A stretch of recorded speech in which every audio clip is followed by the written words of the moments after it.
Okay. Hello and welcome to the first edition of This Must Be the Place, the Tiny Buddha Yoga blog vlog. I'm Risa, and this is... I'm Sarah. So today we're basically just going to have a little conversation, talk about the idea and the inspiration behind this blog vlog, and get introduced to Sarah. And she's basically been a huge spearhead in making this project move forward. So I'm really excited to make sure that all of you guys know that she is the brains behind this operation. So without further ado, Sarah, thank you for joining me here today at This Must Be the Place. Tell us a little bit about yourself for the viewers out in the Tiny Buddha Yoga blog vlog world. Okay. My name is Sarah Precario. I'm 28, which actually is sort of hard to remember now. Yeah, I don't know if it gets like that. I'm 28.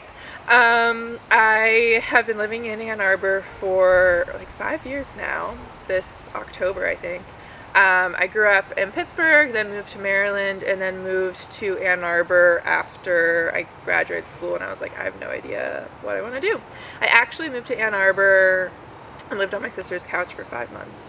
Did you know that? I didn't know that. Yeah, whenever anyone calls me like a little too bougie, I'm like, I lived on my sister's futon for 5 months without any alone space. And then once I moved here, actually, that's when I'm connected to the hemophilia community through my sister, and the nonprofit here in Ypsilanti was looking for someone, and so I've been working there for actually probably like almost 5 years since I moved here. And then there's the yoga part, so. Yeah, okay, cool. So yeah, you sort of like did a great job easing us right into sort of the next question. Yeah. How did you become involved at Tiny Buddha Yoga? What's your Tiny Buddha Yoga story? Oh, I love that. It's so funny actually, because when I was living with my sister, she's right next to the Pauline studio, and the entire time I was living there, I didn't go to the studio. I don't know why, but I saw it all the time. Did you do yoga before you came to Tiny Buddha? I was completely like self-taught, right? So like I had never had a teacher. I had practiced for about a year, just like doing whatever I could find, I guess. So I think that's probably why it took me so long to go to Tiny Buddha, because I was like, I've never been to a studio. And then after I moved away from right next to Pauline, that's when I went. I never actually looked at any other studio in Ann Arbor. I just like had only had Tiny Buddha in mind, and so then I went, and the rest is history. Do you remember like some of your first classes or the way that you felt when you came to the Yeah, studio? my first classes were Slow Burn with Viviane. Oh yeah. I know, right? It's like the Shout out to Viviane. She's one of the OG teachers. She's out in Phoenix, Arizona now, but we talk still. It's weird to think about like those days and how I practice like maybe 2 times a week. It was still like it was like a little part of my life, right? Just like a few times a week. And it's interesting, I try to remember like how I felt when I first came, and I guess I think all the time now about like I'm much more experienced in my practice now, and I try to think back to like that much more beginner Sarah, and I think it's nice because I don't remember feeling like out of place, you know, back then. So I think that's nice. Cool. So how did you like, so we didn't sort of open with this, but Sarah, if you guys don't know, is a teacher at the studio now. So obviously she was like living first next door, then moved away and started coming to classes once in a while. So how did we get from like coming to classes a couple times a week to, you know, more seriously taking your practice to teacher training to being inspired to teach and then teaching, and you know, like take us through your like yoga journey to like where we are now. And do you remember when it was that you came? How long ago was that? It must have been 2016. Okay. I think. Because I did teacher training in 2017. So, okay. I think I just, once I like started to know some of the teachers, then I started coming a little bit more. You know, when you like sort of are like, I like this class, I like this class, and then you have like more of a routine. But I had no thoughts whatsoever of becoming a yoga teacher. That was never something that I thought like I can do this until one time. Well, first Risa, before I ever knew her, you know, before I really knew you, said something like, "You're strong," and I was like, oh. And then you said something like, "You should think about teacher training," and I think that that's like interesting, because if you had not have said that, I would have never thought about teacher training. Interesting. Never. I would have never thought that like I could do that. Right. Isn't it so interesting that like other people can see things in us that we like don't see, that we have like a hard time embodying and like taking ownership of? And I think that that sort of like resonates as like a theme in yoga, like in general, that it's like hard to see things about ourselves. Oh yeah. And also like the idea of like sort of fully in a way fitting in, because when you first come to the studio, I think it's natural, and this is what I felt to be like, I'm not a yogi, like I just sort of come to some classes. Like I just taught someone, they're like, well, I'm not a yogi, but I practice here. I'm like, you're a yogi, like just like, you know, embrace it, like you practice. And so I think it was still that like, and maybe it's like imposter syndrome too, like I'm coming to classes, but am I real? Am I doing this? And so you have that feeling of like, I don't know, you know, I think imposter syndrome actually makes it sound right, but you need to like take a step back, and like when you said that, it makes you feel like, oh, maybe I'm like real, maybe I can do this. So cool. So you started at the studio in 2016, you were practicing, then you got more serious about your practice, you ended up doing teacher training in 2017, and then like tell us a little bit more about that experience, what you learned about yourself, how your practice changed.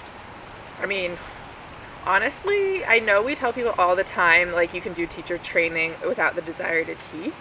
That was never me. Like, once I thought about it, I was like, I'm going to teach. But I can't even imagine what my practice would be without teacher training, right? Without, like, delving into more of what yoga is, without, like, learning a meditation practice, and without just, like, learning postures more deeply, too, right? Like, a better understanding of like anatomy and what we're doing. So that completely changed my practice. But yeah, the whole time through teacher training, I thought I want to teach. So it was never somewhere I had to get to. Like once I allowed myself to think, then I thought, okay.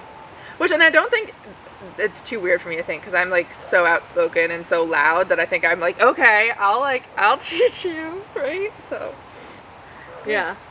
Do you think, I know like in my personal experience that imposter syndrome of like practicing in a new space definitely comes up.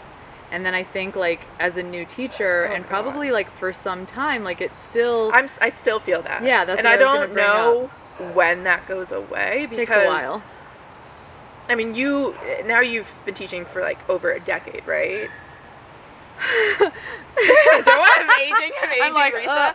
you guys, yeah, I mean, I've been teaching for a long time. I feel like, you know, you just need years and years under your belt to feel like you have the experience. Like, no matter how much you learn during teacher training, I feel like you need the experience of teaching to feel better and less like an imposter. But that being said, you know, it's funny how that can exist in my mind, and also I can feel like good, comfortable, and teaching, right? Yeah. Do you think that like, how does that imposter syndrome, I guess here's the question, like, does that change like your relationship with teaching or practicing? Like, does it make you like strive to like learn more, or to like be like humble, or like like how does it sort of like manifest itself in your like teaching and practicing? Well, it obviously keeps you humble, because I know I'm still a student, like as a teacher, right? So I'm still learning all the time about new ways to teach, or about like different things to teach in my practice. I mean, you're still learning everything. So you stay humble, of course. So it's hard to find a balance between being like humble as a teacher, but also confident and being strong enough to like actually then go out there and teach your students, right? Yeah, totally. Yeah, I mean, I appreciate the vulnerability, and like obviously this is like something, you know, just to bring you guys into like the real world of like being a yoga teacher, is that like behind the scenes, this is stuff that we as teachers talk about all the time. And I think a lot of times in the studio there can be like a disconnect between like the teachers and the students, which is something that I've always sort of strived to like blur the lines between at Tiny Buddha. Because it's true, like no matter how long any of us have been teaching, there's infinite wisdom, like the depth and breadth of vastness of information to know about, not just about like the physical postures, because that's only like one small part of it, but about like the history and about the philosophy and about the way that we understand ourselves as students and as practitioners and as teachers. These are conversations that we have as teachers like behind the scenes all the time. So part of the idea of this this blog vlog is to just like bring you guys into the community so that we're all sort of like blurring the lines like again. Although I know that blurring the lines is like not a good thing to say. Oh. Remember blurred lines? Well, not sorry. I mean, just No, to I'm be just clear, kidding, I'm Risa. saying like I'm saying I'm not okay. That's a different conversation that we can have in another Okay, no, episode. Sarah is like for sure setting the stage for a different conversation that we definitely will discuss as this unfolds. Oh yeah. But I mean more that It's as a community. teacher, that we're It's a community, yeah. and that we are all, you know, coming from a place of like, we're a group of people who are like-minded individuals who are like seeking to understand the way that we think more, to seek the way that our bodies move, to seek how the way that we understand our bodies affects the way that we like think and interact with the world. So that's what I mean, that we're a community, not that there are blurred lines as far as you know, like Of course. professional etiquette. Yes. If I was like, I didn't even know where you were going with that. But anyway, okay. But so I coming off of that, the community aspect, that also helps. I mean, I hope new students feel that when they come in. You know, it can take some time, I guess, when you're new, but to feel like that, you know, when we're all talking before and after class, and to feel, and like those community events we have, I hope that people really feel like they're part of that. And I think that they do. I mean, we definitely get emails and like communications from students, and even people who have like left and moved away, because we all know that Ann Arbor is like a really transient place to be. You know, just saying like how important Tiny Buddha was for them during the time when they were in Ann Arbor, and how like comfortable they felt, which I think is due to like everyone in the community being inclusive, the teachers, the students. And so I feel like super proud to be a part of it and like what it has grown to become. I think it's like extremely beautiful. So, so thank you for being a part of it, Sarah, and like being part of that vibe that we create at Tiny Buddha. So, another question that I want to ask you is, so you guys, Sarah has been a driving force in this vlog, Tiny Buddha yoga, you know, like mission, and there's always ways that we're trying to create more community, and she brought this idea to me, gosh, it must have been like a year ago now, in the time of Corona, so we're just gonna like date this video so you guys know what's going on in the world right now. It's like fall 2020. We are still like social distancing in the world, we're still like in a pretty hard place in the world, and so time has sort of like stood still in a weird way, if you want to say like it was 8 months ago plus, you know, like 8 months of Corona or something like that, because a lot of things have like sort of fallen by the wayside.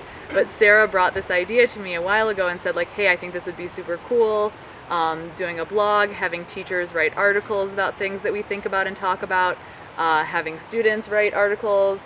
And then I was thinking like how cool it would be to incorporate like video interviews with different members of the community, and it's just been like evolving and then getting kind of left behind, and then evolving and then kind of getting left behind. But I love it, and I want to hear more about like your idea of like doing this and what inspired you to want to bring it to our group. And I don't even know where it initially came from, but I know that, and I harp on this all the time, and I think it's something that we as Tiny Buddha agree that we always talk about, like it's not just the physical practice, but in a way that is so easy to be seen as all it is for a lot of people, right? And so I thought, we talk so much as teachers and anyone who's done teacher training, there's such good conversations, we read good books, you know, we meditate, we take this time to explore all of yoga. And I thought, like, you know, there are probably a lot of students that are missing that aspect of it, and there's so much cool stuff that we can share. And like it might have happened too when Risa just like is off the cuff like saying all of this, like, I'm just gonna say shit, you know. Yeah. Like she's saying all this stuff and I'm like, we should just put that down. And so I thought that a blog would be cool. I mean, and because, you know, we all know like Yoga Journal or these other things, but like I wanted the articles to come from us and like from our point of view and the way we think at Tiny Buddha. Like I wanted that. I wanted to be able to share that. Mm-hmm. Yeah, that's awesome. I think that there is a lot of conversations that happen like off the cuff, sort of when we like know that we're not being recorded, and they can be like extremely inspiring, or, you know, just like a lot more of the yoga philosophy and the stuff that goes on, just like with the way that we live our lives.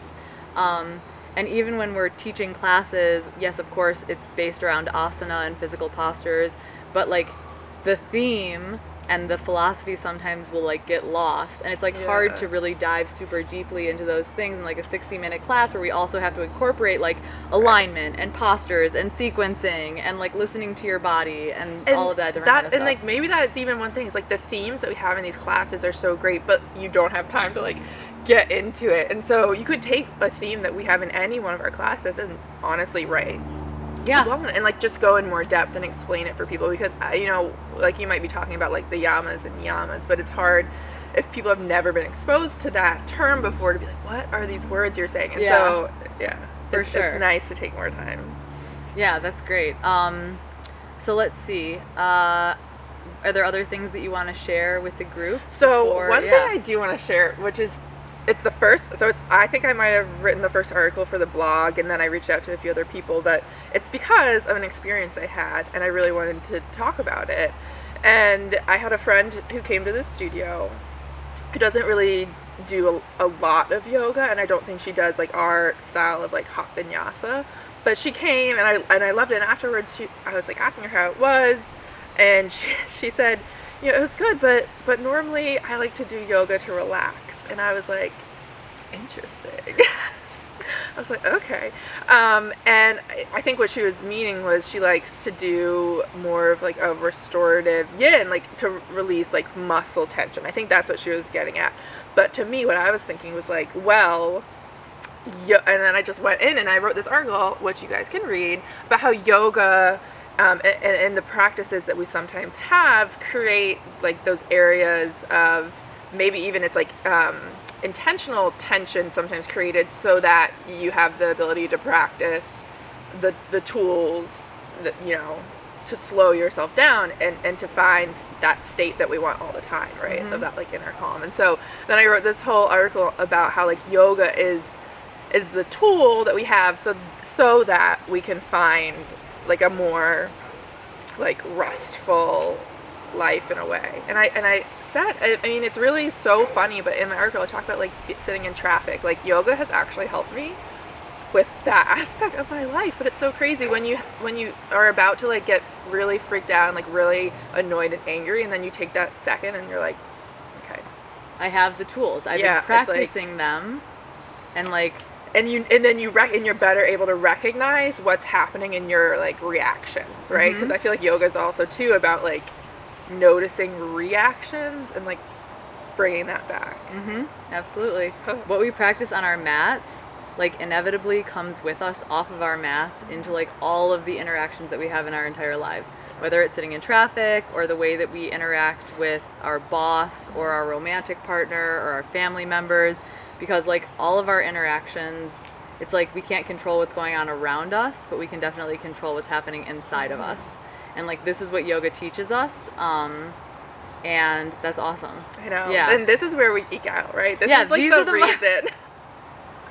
It's really the reason. Yeah. These are definitely the moments where we're like, that's when the shift like really takes place. Is when it goes from just being like, okay, I have to go to yoga twice a week because otherwise I feel like my hamstrings are tight or whatever it is, to recognizing that like that tension in our bodies actually is a manifestation of like tension in our minds. And when we can take the time to slow down enough to ease the tension in our bodies, it actually sends us on a path and like walks us along this path of easing the tension in our minds.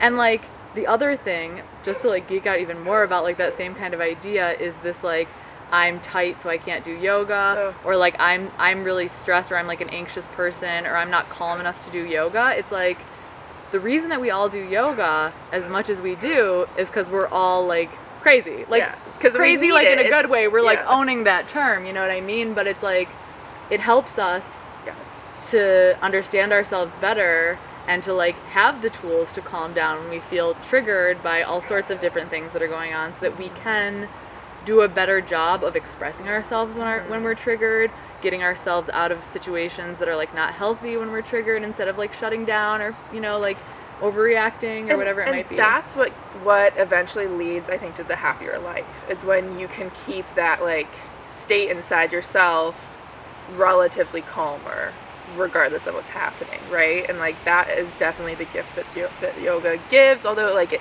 it doesn't just give it, like you have to work for it, right? So yeah, that's 100% true. And it's also a reason why I wrote that article, is because I don't want people to be afraid of the fact that like we're challenging you, right? Because it's challenging for a reason, and we're trying to do that in like a supportive way. What is it? What doesn't challenge you doesn't change you? Doesn't change you, right? And like I think about this all the time. Like we all have buttons, right? Like we all have buttons that people can push. Sometimes they're trying to push them. Most of the time they're not. It's a mistake, and like their things are pushing our buttons, and then we push their buttons, and then it turns into like something. And this is really what like all interpersonal relationships are about. You know, like how we do that dance together. And so it's like, if we can challenge ourselves to like get out of our normal way of doing things all the time, then we can get better at interacting with people who are not just like us, right? The better we are at being accepting of the way that other people deal with things, right? The better that we can communicate in those types of situations. So, and yes, I wanted to harp back again to that thing that Sarah said just a second ago, which is like, it's not that you just work and all of a sudden you're like enlightened and you're levitating and you're like this yogi, you know, whatever. It is like, and especially, oh, you know what else? Isn't it Mental Health Month? Wasn't yesterday like was Mental Health Day? Yeah. So it's like normalizing mental health and remembering that it's something that we have to like continue to work at, right? It's not just like we do the work and then we're like done. It's like something that we have to like continue to reflect on and understand about ourselves, and like, which is like, again, the reminder that like yoga is just so much more. I mean, the whole practice, I feel like is into ourselves and like our own nature. And people, I just want, and then maybe that's like me as a teacher, like I just want you to know it's not just asana, like I say it all the time, but like asana is like, it's like that gateway that like once you move into these postures, then like everything starts to like sort of come forward. Ooh, there it is. I know. Yeah. So, all right. Well, in conclusion, is there anything else that you want to share with the group? I mean, you guys definitely, like the first blog post is going to be this article from Sarah. So, I'm glad that you guys have like had a chance to meet her. She's awesome. If you haven't taken a class with her already, make sure to hit up one of her classes. When are you teaching on the schedule right now, Sarah? I'm 5 p.m. on Sunday and Tuesday at 7 p.m. Although things are always subject to change, right? Like that's what it is right now. Who knows what it'll be in the future? But in the meantime, check out the schedule and make sure to take a class with Sarah Picario. She's awesome. And share suggestions on stuff you want to talk about or learn about. Yeah, good call. Totally. We have like a leave a comment kind of thing where they'll come straight to back end staff, and we can bring them up in different interviews or different articles. And this is just the beginning of many beautiful things that are to come. So thank you for tuning in. Thank you. We love you. This must be the place. Tiny Buddha Yoga Blog Vlog. All right, guys. Have an awesome day. Drink a lot of water. Wear sunscreen. Even in the winter. Come do yoga. Smile. What else? Vote. Yeah, this is a very timely message. And we'll see you guys soon. Bye. Peace.